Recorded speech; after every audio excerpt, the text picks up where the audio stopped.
Hello students, ఈ వీడియోలో మనము ఫిజిక్స్లో most important questions with answer discuss చేద్దాం. So physics is a tricky and tough subject, ఎందుకంటే ఎక్కువ చాప్టర్స్ ఉంటాయి, తక్కువ క్వశ్చన్స్ ఉన్నాయి కాబట్టి. సో సూపర్ 20 అని ఇచ్చాను, ఎందుకంటే మోస్ట్ ఇంపార్టెంట్ ఎక్స్పెక్టెడ్ క్వశ్చన్స్ ఇందులో ఉంటాయి. సో ముందుగా మనము ఏం చేద్దామంటే క్వశ్చన్ పేపర్ ఒకసారి అనాలిసిస్ చేద్దాం. ఈ అనాలిసిస్ తర్వాత మీకే అనిపిస్తుంది క్వశ్చన్ పేపర్ ఈజీగా వస్తుందని. సో సెక్షన్ 1లో మనకు తెలుసు 3 క్వశ్చన్స్ ఉంటాయి, అన్ని అటెంప్ట్ చేయాల్సి ఉంటుంది, వెరీ షార్ట్ ఆన్సర్. సెక్షన్ 2లో షార్ట్ ఆన్సర్స్ 3 క్వశ్చన్స్ ఉంటాయి, అన్ని అటెంప్ట్ చేయాల్సి ఉంటుంది, 4 marks each. So section 3 long answers 3 ఇస్తాడు, any 2 we have to attempt, each question carries 6 marks 12. So first మనం లాంగ్ ఆన్సర్ చూద్దాము. ఫిజిక్స్లో లాంగ్ ఆన్సర్లో కంపల్సరీగా ఒక క్వశ్చన్ ఎక్స్పెరిమెంట్ రిలేటెడ్ క్వశ్చన్ ఉంటుంది స్టూడెంట్స్. సూపర్ 20లో ఎక్స్పెరిమెంట్ రిలేటెడ్ క్వశ్చన్స్ లేవు స్టూడెంట్స్, ఎందుకంటే ఇది టోటలీ డిఫరెంట్ కాన్సెప్ట్ కాబట్టి ఇక్కడ ఇగ్నోర్ చేశాను సూపర్ 20లో. సో ఎక్స్పెరిమెంట్ కంపల్సరీగా వస్తుంది, ఇక్కడ ఈజీగా 6 మార్క్స్ గెయిన్ చేయొచ్చు. సో కమింగ్ టు సెక్షన్ 1లో కొన్ని డామ్ షార్ట్ క్వశ్చన్స్ అడుగుతారు students, like what happens if అనే క్వశ్చన్ డెఫినెట్గా అడుగుతున్నాడు. సో అలాంటి క్వశ్చన్స్ కూడా నేను ఒక వీడియో చేశాను. What happens if question, uses in daily life or applications in daily life అనే క్వశ్చన్ కంపల్సరీగా అడుగుతాడు. ఇవన్నీ నేను throughout the textbook I frame some questions, అవి కూడా మీకు ఇస్తాను. అండ్ ఇంకో ఇంపార్టెంట్ క్వశ్చన్ ఇన్ సెక్షన్ 1లో materials required in experiment. So ఇవన్నీ కంపల్సరీగా వచ్చే క్వశ్చన్ స్టూడెంట్స్.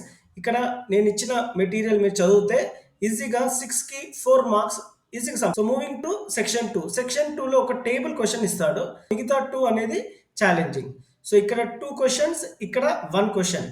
ఓవరాల్గా మనము ఇక్కడ ఎక్కువ ఎంఫసిస్ ఇస్తే సరిపోతుంది, ఫిజిక్స్లో ఫుల్ మార్క్స్ వస్తాయి.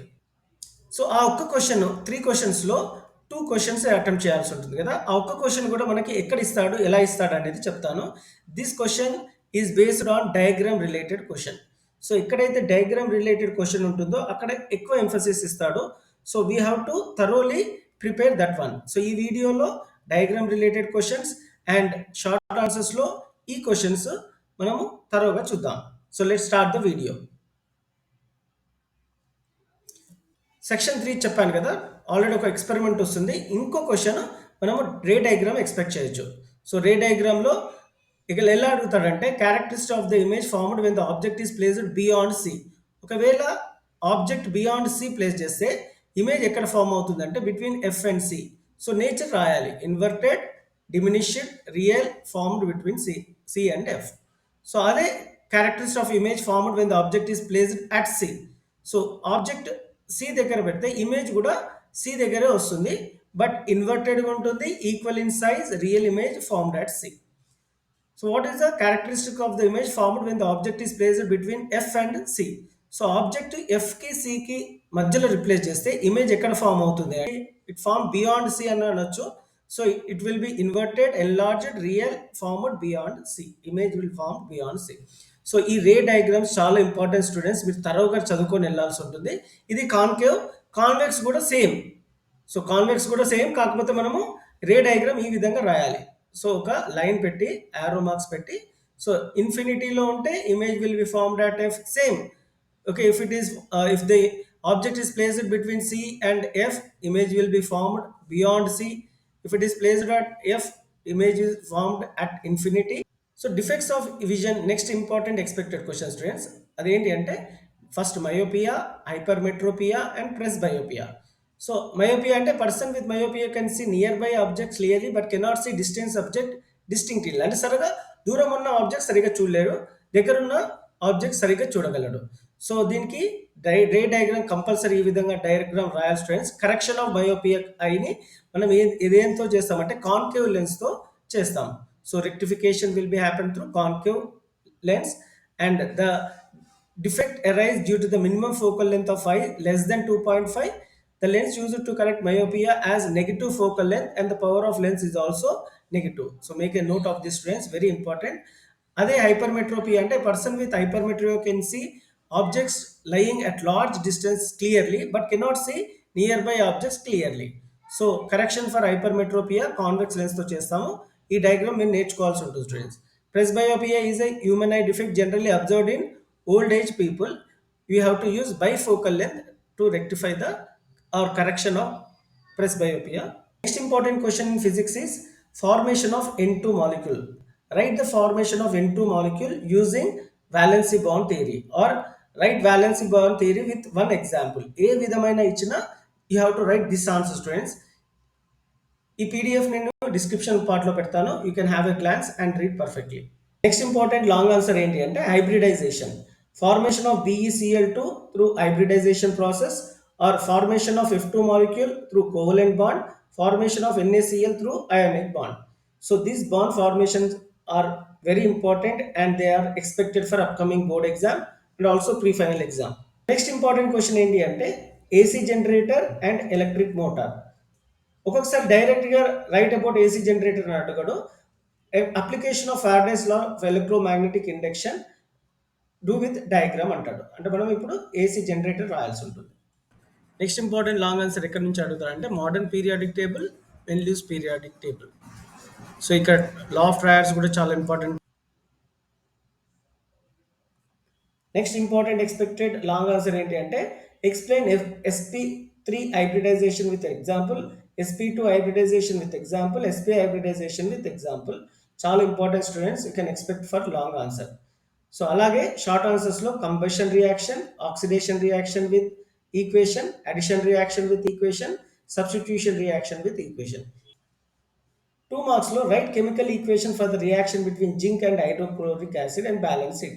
Zn plus 2HCl gives to ZnCl2 plus H2. Zinc hydrochloric reaction combine అయితే మనకి జింక్ క్లోరైడ్ వస్తుంది. Magnesium plus hydrochloric acid gives magnesium chloride MgCl2 plus H2. 2Na ఇక్కడ బ్యాలెన్స్ అవడానికి 2 atoms of nitrogen and reacted with 2 atoms of hydrochloric acid it gives 2 atoms of sodium chloride plus H2. జనరల్గా అడిగే question ఏంటి అంటే short ఆన్సర్లో write reactants and products in the following equations and mention their physical state. Na2SO4 plus BaCl2 gives BaSO4 plus 2NaCl. సో ఇక్కడ reactant Na2SO4 aqueous సొల్యూషన్లో ఉంటుంది physical state, BaCl2 కూడా అక్వైస్ సొల్యూషన్. సో ప్రోడక్ట్ BaSO4 మాత్రం సాలిడ్లో ఉంటుంది, NaCl మాత్రం aqueous solution అంటే liquid solution, liquid form. CaCO3 ఇక్కడ సాలిడ్ స్టేట్లో ఉంటుంది, CaO it will be in solid, CO2 is gas. What is the shape of H2O, NH3, CH4, BeCl2 molecule? So diagram related ఏది వదలదు students. So H2O, NH3 ఇవన్నీ చాలా important, BF3.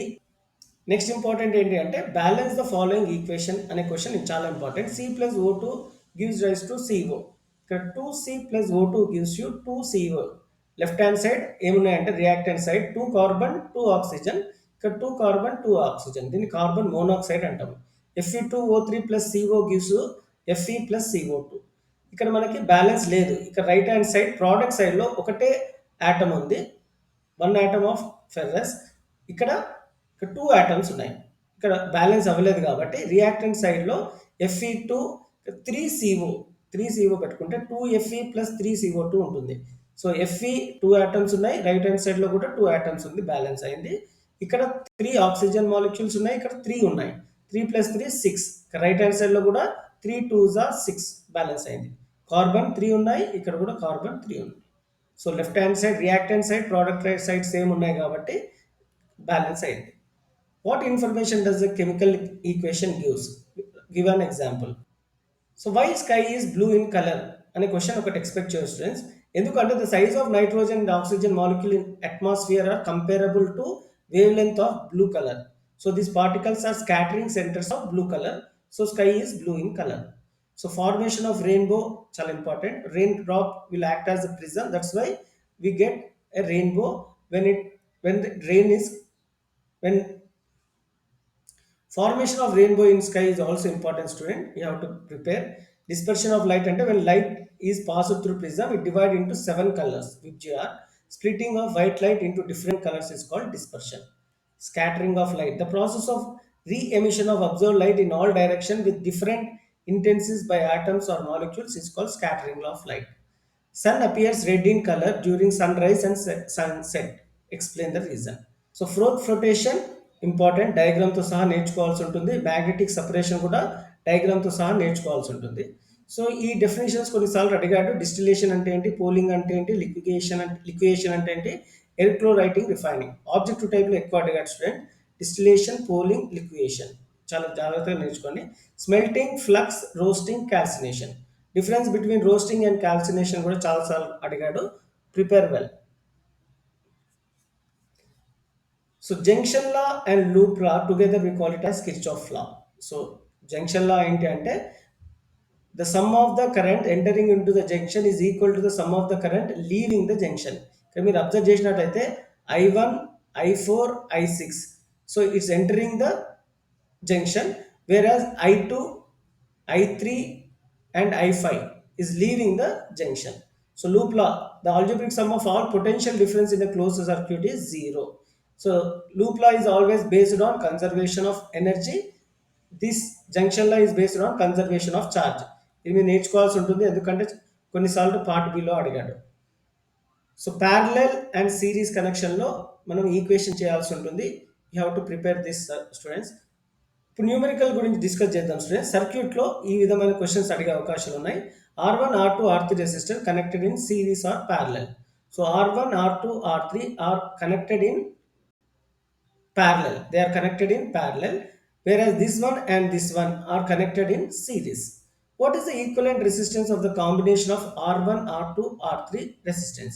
Equivalent resistors అంటే మనం ఏం చేయాలి అంటే they are connected in parallel కాబట్టి 1/R1 plus 1/R2 plus 1/R3. So this is the formula for resistors connected in parallel. So 1/2 plus 1/3 plus 1/6. So 6/6 is 1. So what is the equivalent resistance of the combination of R1, R2, R3? ఎంత అంటే 1 ohms. The house has 4 tube lights, 2 fans and a television. Each tube light draws 40 watts, fan draws 80 watts and television draws 60 watts. On average, all tube lights are kept on for 5 hours. 2 fans for 12 hours and television for 5 hours every day. Find the cost of electric energy used for 30 days at the rate of 3 rupees per kilowatt per hour. So మనం ఇక్కడ 4 tube lights ఇచ్చాడు కాబట్టి 4 into, so each tube light having how much drawing how many watts 40 into 5, ఎందుకంటే 5 hours యావరేజ్గా consume అవుతుంది. 4 into 40 into 5 hours is 800 watts hour. Next ఏంటి fan. Fan 80 watts, 2 ఉన్నాయి fans కాబట్టి 2 into 80 into 12 hours. So gives you 1920 watts hours. One television 60 watts, 5 hours average 300 watts. So ఇక్కడ టోటల్గా 3020 ఉంది. You have to multiply with 30, ఎందుకంటే 30 days తీసుకున్నారు. So 3020 into 30 is 90,600. So 90,600 is nothing but 90.6 kilowatt hour. So మనకి 3 rupees per kilowatt hour ఇచ్చారు కాబట్టి 90.6 into 3 is 271.8 rupees. Suppose for a convex lens focal length is 25 centimeters, what is the power of lens? మనకు తెలుసు power of lens formula P is equal to 1/f. So power is equal to 1/f. ఇక్కడ focal length ఎంత ఇచ్చాడు 25. So 25 can be expressed as 25/100. మనం మీటర్స్లో convert చేయాలి. So 25/100 అన్నా 1/4 అన్నా ఒకటే. So P is equal to 1/f కాబట్టి P is equal to 1/1/4 which is nothing but 4. ఇక్కడ మనం నెగిటివ్ వస్తుంది ఎందుకంటే concave, so -4 diameter. Find the power of concave lens of focal length 2 meters. So ఇక్కడ మనం డైరెక్ట్గా P is equal to 1/f రాయాలి. So P is equal to 1/-2 ఎందుకంటే concave lens కాబట్టి. కాన్వెక్స్ అయితే పాజిటివ్ ఉంటుంది. So -1/2 or -0.5 diameter is the answer. Thank you for watching students. Please share with your friends and all the best for your exam.